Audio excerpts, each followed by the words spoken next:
बातम्यांचा बुलंद आवाज महा 24 तास।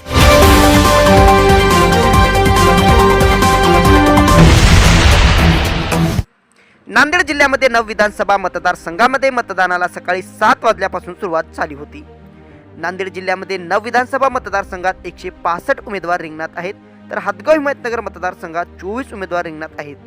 हदगाव हिमायतनगर मतदारसंघाचे वंचित बहुजन आघाडीचे उमेदवार दिलीप राठोड यांनी हिमायतनगर येथे मतदानाचा हक्क बजावला आहे। हदगाव हिमायतनगर मतदारसंघाचे वंचित बहुजन आघाडीचे उमेदवार दिलीप राठोड माध्यमांशी बोलताना काय म्हणाले पाहूया। महा 24 तास न्यूज साठी महेंद्र धोंगडे, हदगाव।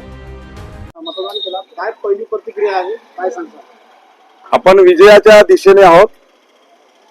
धनदांडगे आणि जातदांडगे ह्या लोकांनी सर्वसामान्य मागासलेल्या लोकांचं मत खरेदी करण्याचा प्रयत्न केला आणि त्याचबरोबर त्यांनी काही ठिकाणी काही गावामध्ये दारूचा महापूर आणि पैशाचा महापूर पण त्यांनी वापरला।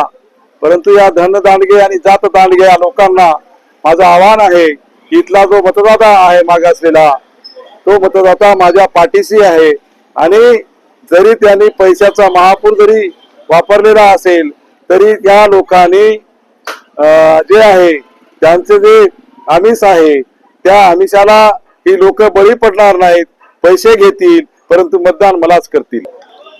आपली जे इलेक्शन सिस्टीम आहे ती इलेक्शन सिस्टीम फेल आहे, इलेक्शन कमिशन फेल आहे।